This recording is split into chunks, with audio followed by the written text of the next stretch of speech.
नमस्कार प्यारे बच्चों, उम्मीद है आप सभी अच्छे होंगे। रिजल्ट का इंतज़ार आपका बीत रहा है, मुझे पता है, और उसी से रिलेटेड एक छोटा सा वीडियो में लेकर आया हूँ।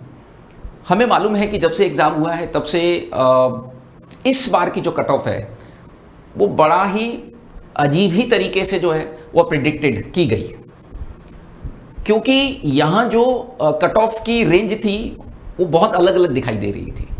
बहुत से लोगों ने शुरुआत जो है वो 600 नंबर कट ऑफ से शुरू की और फिर वो 500 तक आए। बहुत से ने 560 570 पहले बताया, 520 पे आए, फिर 500 पे आए। तो इस तरह का बहुत ज़्यादा वेरिएशन दिखाई दिया।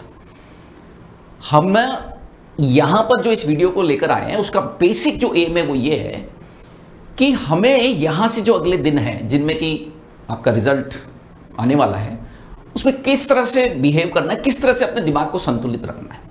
क्योंकि मैं ये चीज़ लगातार देख रहा हूँ कि जो बॉर्डर लाइन केस वाले बच्चे हैं या जो आसपास वाले बच्चे हैं, लगभग सभी बच्चे मान लो आप, वो सब जो है वो दिन रात कट ऑफ के वीडियोस देखने में लगे हुए हैं। और उससे क्या हो रहा है कि अल्टीमेटली प्रेशर बिल्डअप हो रहा है। ये एक तरह का ट्रॉमा है जिससे वो गुजर रहे हैं जब से एग्जाम हुआ है, क्योंकि कोई क्लैरिटी नहीं आ रही, कोई श्योरिटी नहीं आ रही है। तो चर्चा करते हैं इस बारे में। एक छोटे से वीडियो के द्वारा मैं थोड़ा सा चीजों को कोरिलेट करने की कोशिश करूंगा और how the Heisenberg principle is associated here, उस बारे में भी हम बात करेंगे। तो देखो, केमिस्ट्री में हमारा एक हाइजेनबर्ग प्रिंसिपल आता है जिसने एटॉमिक स्ट्रक्चर की जो डायरेक्शन है वो पूरी तरह से बदल दी थी।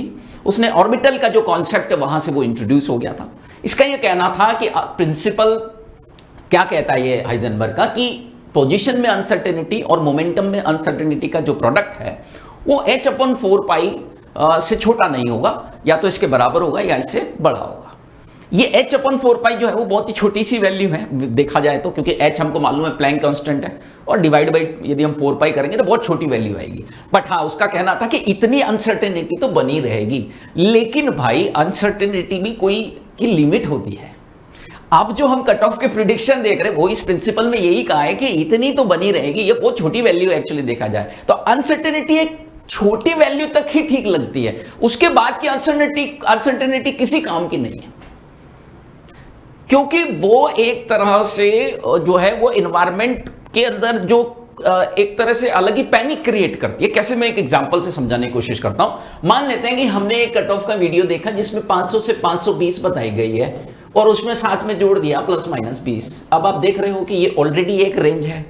500 से 520 तो ऑलरेडी एक रेंज है। 500 और 520 में बहुत अंतर आ जाएगा, हमको मालूम है। लेकिन उसमें फिर अब लोअर वालों में से ही माइनस करेंगे ना, तो ये कितना होगा, 480 हो जाएगा। और क्योंकि आपने रेंज ये बोले कि -20 भी इससे हो सकता है, +20 भी इससे हो सकता है, सो यहां पे यदि हम +20 करते हैं तो रेंज आती है 540। तो भाई 480 से 560 यदि आप कोई कट ऑफ बोल रहे हो तो आप मुझे बताइए इस तरह की कट ऑफ से किसका भला होना है?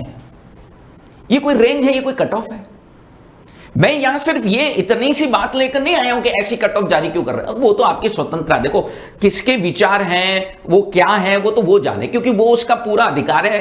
कोई इस फील्ड से लंबे समय से जुड़ा है तो उनको अधिकार है कोई भी कट ऑफ देने का। मैंने भी एक कट ऑफ दी है, मेरे हिसाब से ऑल इंडिया की जो जारी है वो 520 जाएगी और बहुत से स्टेट में 500 से नीचे जाएगी, क्योंकि ऑल इंडिया कोटा तो 15% के लिए होता है ना। 85% सीटें तो अभी भी हैं। तो हो सकता है मैं गलत हूं, मैं मानता हूं कि हो सकता है मैं गलत हूं, और उसमें मेरे को बहुत खुशी होगी यदि मैं गलत हूं, कोई बड़ी बात नहीं। पर एक क्लैरिटी ऑफ थॉट तो होता है कि नहीं?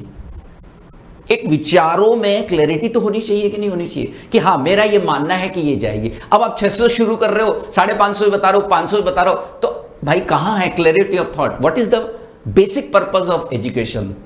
एक विजन डेवलप करना, क्लैरिटी ऑफ थॉट होना। यदि वो मिसिंग है तो क्यों, मतलब किस उद्देश्य से चीजें हो रही है समझ में नहीं आ रहा। और इससे होगा क्या, दिन रात वो नए कट ऑफ देख रहा है, क्योंकि लोग एक ही व्यक्ति 4 बार दे रहा है, एक ही व्यक्ति दिन में भी 4 बार दे रहा है, ऐसे भी लोग। होगा क्या, अनावश्यक प्रेशर बिल्डअप होगा।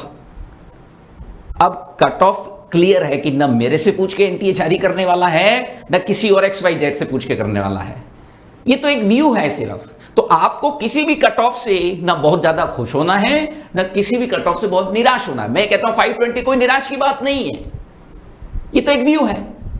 मेरे कहने से ना तो कम हो रही ना तो ज्यादा हो रही। सबके अपने अपने व्यूज होते हैं ना, उसमें कोई नेगेटिव बोलना किसी के लिए। भाई ये तो सोच एक किसी न किसी एक्सपीरियंस के बेस पे, जिस एक्सपीरियंस के टच में जो आया उस हिसाब से बताइए उसने। तो कहने का मतलब ये है कि बहुत ज्यादा आप जो है वो पैनिक मत हो। दिन रात जो है वो 20-25 वीडियो देख रहे हैं बच्चे, मैं देखता हूं कमेंट्स मेरे जो उसमें आते हैं, बार बार वही पूछ रहे हैं कि सर इस पर मिलेगा कि नहीं मिलेगा, इस पर। बेटा कोई सिक्योरिटी दे सकता है क्या? एक बार आपने देख लिया ना, एक अंदाजा लग गया, बस ठीक है। अब दिमाग पर अनावश्यक प्रेशर क्यों डाल रहे हो? किसी भी महान इन्फ्लुएंसर के कहने से थोड़ी ना कट ऑफ इन्फ्लुएंस हो जाएगी। वो तो उस महान इन्फ्लुएंसर को तो पता भी नहीं चल रहा है कि कट ऑफ कितनी जा रही है। रेंज तो आप बता रहे 50-60 नंबर की, को क्या आपका कट ऑफ प्रेडिक्ट करेगा? और उनकी कट ऑफ से आप क्यों प्रभावित होना है किसी को?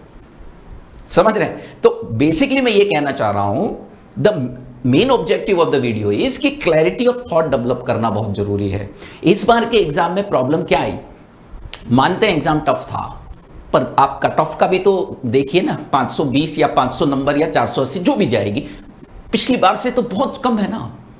तो पेपर टफ था तो कट ऑफ भी तो कम ही है। क्या पेपर से पहले कोई बोल सकता था कि 500 नंबर कट ऑफ है, और उसे पगला घोषित कर देते यदि 500 कट ऑफ कोई बोलता तो कट ऑफ भी तो कम है। मेन चीज क्या है? हमारा जो थॉट प्रोसेस था वो बना हुआ था 700 नंबर के लिए। हम साल भर किससे इंफ्लुएंस होते रहे? तथाकथित इन्फ्लुएंसर क्या बोलते रहे? 180 नंबर दिलाएंगे, 150 नंबर दिलाएंगे, रोड मैप 700, वो पता नहीं रोड कहां चली गई। तो 700 मार्क्स का रोड मैप जारी कर रहे थे, आप उनको फॉलो कर रहे थे। तो क्लैरिटी ऑफ थॉट होना चाहिए भाई। मैंने इस प्लेटफॉर्म से हमेशा बोला था पेपर टफ आएगा, तो यदि पहले दिन से ये क्लैरिटी होती, आपके दिमाग में भर दी गई होती कि टफ पेपर के लिए प्रिपेयर रहिए, मैं गारंटी देता हूं आपका स्कोर इससे अच्छा होता जो भी हो रहा है। क्योंकि आप वहां उसको 3 घंटे में झेल ही नहीं पाए। सारा खेल, एक साल की मेहनत एक साइड रहेगी, और वो जो 3 घंटे का प्रेशर है ना, वो भारी पड़ गया। और वो प्रेशर क्यों डेवलप हुआ? क्योंकि आपके दिमाग में क्लैरिटी ऑफ थॉट नहीं था कि इस बार का पेपर टफ आएगा। आप अंदाजे मार में चल रहे थे, थोड़ा सा अंदाजा तो था पर एकदम क्लैरिटी नहीं थी। तो इसीलिए एकदम से पेपर जो है वो उसका पैटर्न चेंज दिख गया, लेंदी कर दिया, फिजिक्स टफ कर दिया। लेकिन अभी भी बेटा आप इससे ज्यादा कर सकते थे, ये मैं गारंटी से कहता हूं। जो भी बच्चा जो करके आया उससे बहुत अच्छा कर सकता था, पर क्योंकि वो 3 घंटे में झेल नहीं पाया। इसीलिए मैं कहता हूं कि विचारों में स्पष्टता होना बहुत जरूरी होती है। यदि आप किसी भी चीज की प्रिपरेशन कर रहे हो तो आपको बिल्कुल क्लियर होना चाहिए कि मुझे करना है। और हमेशा प्रिपरेशन थोड़ा सा ऊपर लेवल की जाती है, ना तो बहुत ऊपर काम का और नीचे तो कोई काम का ही नहीं है। तो ये चीजें आपको हमेशा ध्यान रखनी है। आगामी जो 3-4 साल, 3-4 जो आपका दिन रहने वाले, वो बहुत टफ रहने वाले हैं, क्योंकि इसमें आपको निश्चित तौर पे मेरे कहने के बाद भी आप इस तरह के वीडियो फॉलो करेंगे, देखते रहेंगे, प्रेशर बिल्डअप होता रहेगा। और कट ऑफ, जैसा मैंने कहा, इनको खुद को ही नहीं मालूम चल रहा है, तो कहां एनटीए से पूछ करके बताने वाला है। इसलिए टेंशन मत लो, न किसी कट ऑफ से बहुत खुश होना है, न बहुत दुखी होना है। सारी चीजें क्लियर हो जाएंगी। आपको केवल अपने ऊपर कंट्रोल रखना है, क्योंकि आपने जान लिया है कि मेंटल स्टेटस ठीक होगी तो किसी भी चीज का हम सामना कर सकते हैं। और फिर कह रहा हूं कि ये एक एग्जाम है, इससे कोई भी एक एग्जाम से न जीवन बदलता है, न तो बर्बाद होता है, ना आबाद होता है। भाई ऐसे एग्जाम लाइफ लगातार लेती रहेगी, तो जस्ट एक एग्जाम की तरह लीजिए।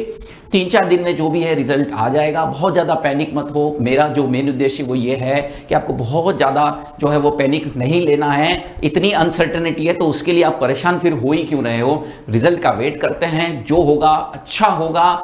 मैं हमेशा आपको शुभकामनाएं देता हूं। मैं बहुत उम्मीद से ये चाहता हूं कि आपका परिणाम अच्छा आए, और जो भी आएगा उसको साथ मिलकर हम झेलेंगे। और आपको आगे आने वाले रिजल्ट के लिए बहुत बहुत शुभकामनाएं।